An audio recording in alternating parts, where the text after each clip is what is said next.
Louvado seja nosso Senhor Jesus Cristo. Querido povo de Deus, homilia diária dominical, domingo da Páscoa do Senhor. Evangelho de São João, capítulo 20, versos 1 a 9. Estamos no primeiro domingo da Páscoa do Senhor, ou seja, domingo da ressurreição do Senhor. E as leituras são muito propícias para meditarmos, em primeiro lugar, a respeito da ressurreição de Jesus. Depois, meditar sobre a ressurreição dos mortos. E, por fim, meditar a respeito de nossa ressurreição. Aliás, aqui já nos cabe uma pergunta bem pessoal. Acredito ou não na ressurreição de Jesus? Acredito ou não na ressurreição dos mortos? Acredito que Jesus chama todos a viverem a ressurreição desde o tempo presente? Vamos lá. O que vem a ser a ressurreição? Ou também poderíamos nos perguntar o que vem a ser a Páscoa? Este é um questionamento que por vezes pode ainda não estar bem claro na vida desta ou daquela pessoa que se diz professar a fé cristã. Este é um período fortíssimo na religião católica, o qual a Igreja, em sua totalidade, celebra o principal pilar da fé cristã, a ressurreição de Jesus e ressurreição dos mortos. Mas como estava dizendo, o que vem a ser a ressurreição e o que vem a ser a Páscoa, né? Estou fazendo assim duas perguntas, mas vamos chegar ao fim e ver que é a mesma coisa. Páscoa, do hebraico, quer dizer passagem. Esta passagem, em primeiro lugar, ela foi descrita na Antiga Aliança como a libertação do povo hebreu, daquele momento onde eles eram escravos do rei do Egito.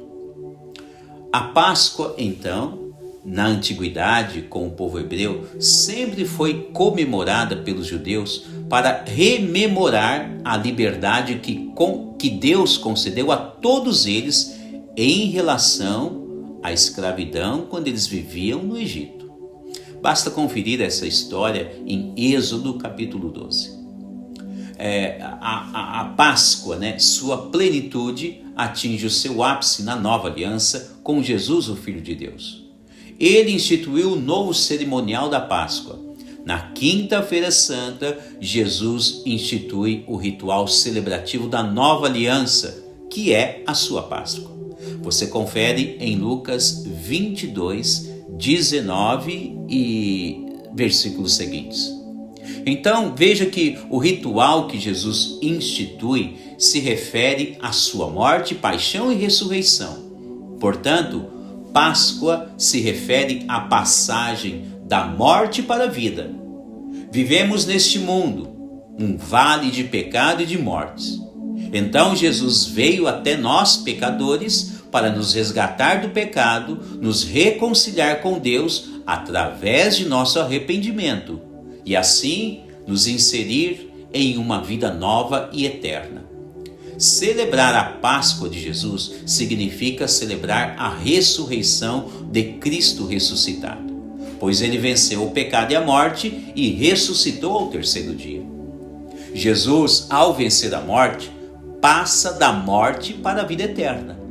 Daí vem o significado da palavra Páscoa, que é passagem desta vida de morte para a vida eterna. Celebrar a Páscoa, em primeiro lugar, significa celebrar a vida eterna de Jesus. E, consequentemente, significa celebrar a nossa futura passagem desta vida para a vida eterna. Bom, feito esta pequenina catequese inicial, notem que é com este pano de fundo que estamos vendo a pregação de São Pedro na primeira leitura de hoje.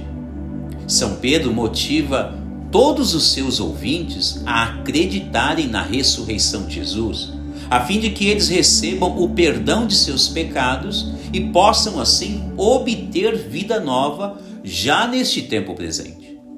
Por isso, na segunda leitura de hoje, São Paulo chama-nos a atenção, pois se queremos ressuscitar como e com o Cristo, devemos abandonar as falsas estruturas religiosas até então.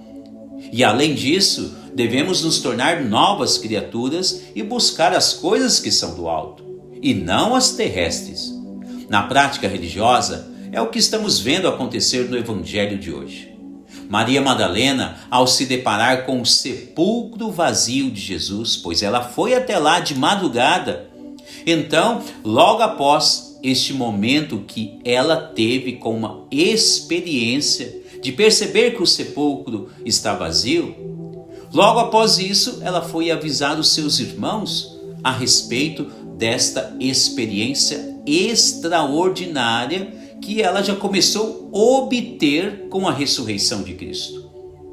2 discípulos, Pedro e o outro que Jesus amava, ao entrarem no sepulcro, tiveram a feliz experiência, e mesmo que seja apenas com os lençóis mortuários de Jesus, foi algo marcante em suas vidas, dado que naquele momento, talvez com a experiência sobrenatural que os atingia naquela ocasião, talvez eles puderam se recordar dos ensinamentos de Jesus quando dizia que ele iria morrer e ressuscitar.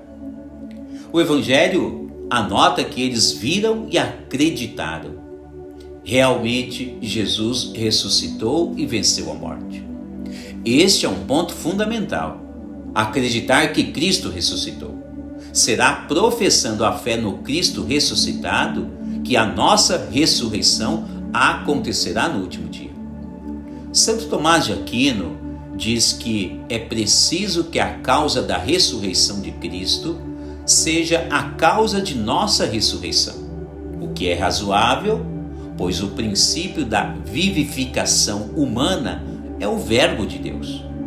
Continua ainda Santo Tomás e diz: é próprio da ordem natural instituída por Deus que as causas hajam primeiro sobre no que lhe está mais próximo e em seguida, por meio dele, sobre aqueles que estão mais distantes.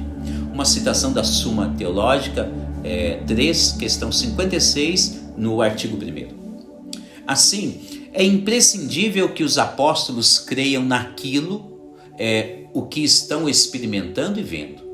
O sepulcro está vazio, e os lençóis mortuários e os panos de linho estão todos com as marcas de Jesus. Enfim, será somente pela fé que eles poderão anunciar a sua experiência aos demais. Notem então que São Pedro, na primeira leitura de hoje, discursa com grande fé e eloquência nas palavras, e muitos ouvintes se convertem. A segunda leitura expõe a fé de Paulo, que teve uma experiência espetacular com Jesus ressuscitado.